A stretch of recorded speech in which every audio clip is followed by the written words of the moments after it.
guys, so a lot of you guys been asking me about how I made 80K last year. So, to be transparent, I made 80K. I generated 80K. I did not profit 80K. So, before I get started, I do want to make that clear. I made 80K, did not profit 80K. It's a lot of expenses that goes into hustling. You got expenses, you got upfront fees, you got, bad investments. It's a lot that goes into it. So, you lose money as you making money, but scared money don't make money. So, that being said, how I got started was I started doing something called cash crowdfunding. I was introduced to it by someone. They were like, hey, invest $37, bring 2 people on. So I did that. I was like, okay, shit. As I'm still doing cash crowdfunding, I ended up using the money that I was generating to buy product.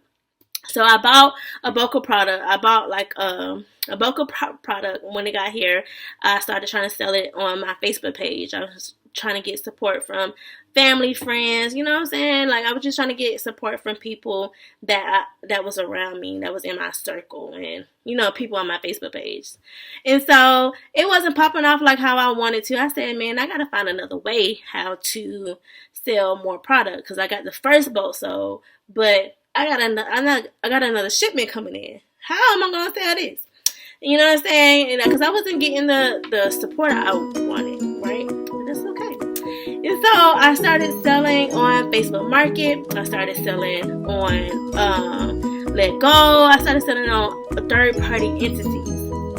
And so that's how I reached people outside of my circle. And so I started selling like that. And then I was like, how can I, get more people outside of my circle? So I started doing consignments. So I started getting agreements with businesses. And I want to shout out one business in Columbus, Georgia on Double Churches Road, Snap Fitness. That was the first person who I started doing consignments with. And I appreciate him. I don't want to mention anybody's name, just in case this goes viral or something. But anyway, it was that was my first consignment, and then I started getting consignments like in Atlanta and other places as well.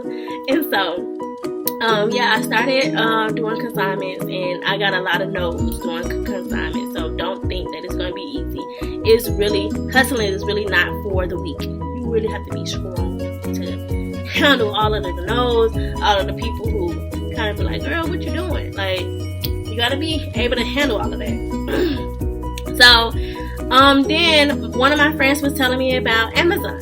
So I signed up for Amazon seller, and so I started selling on Amazon, and I started getting 1 sale, 2 sales, 3 sales, and it started increasing.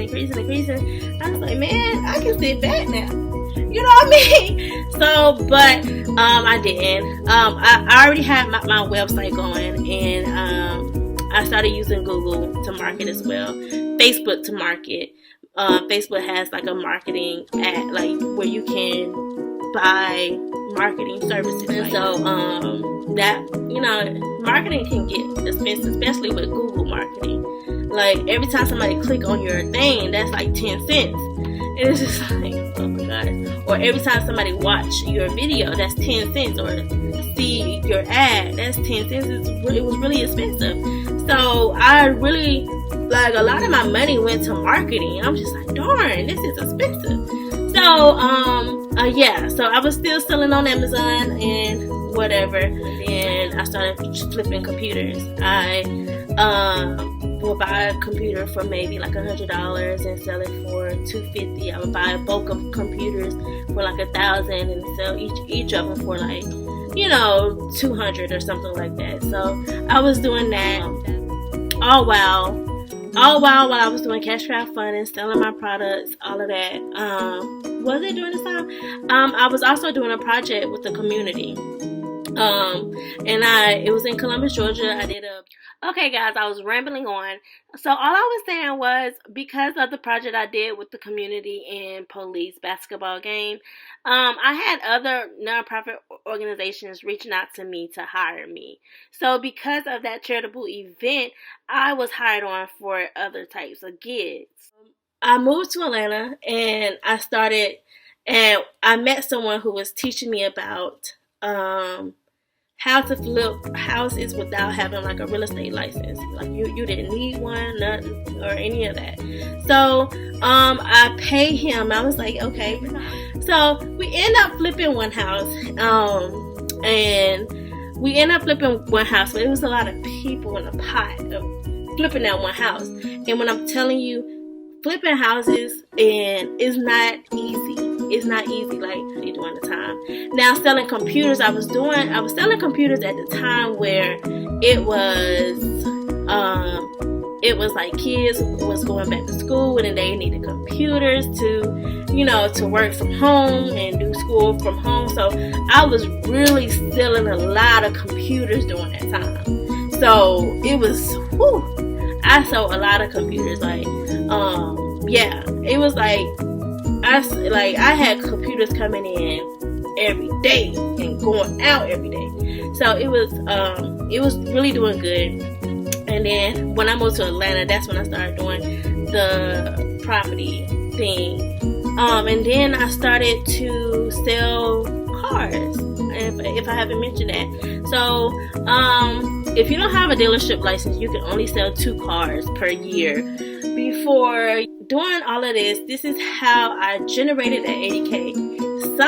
Honestly, in the process of it, I did not realize that I was making 80K until I started writing down everything and started doing my taxes. And I was like, whoa. And so, going over it, I realized it was a lot of money I made last year. I knew I wasn't broke. I knew I wasn't pinching pennies, but I did not realize I was making 80K, honey.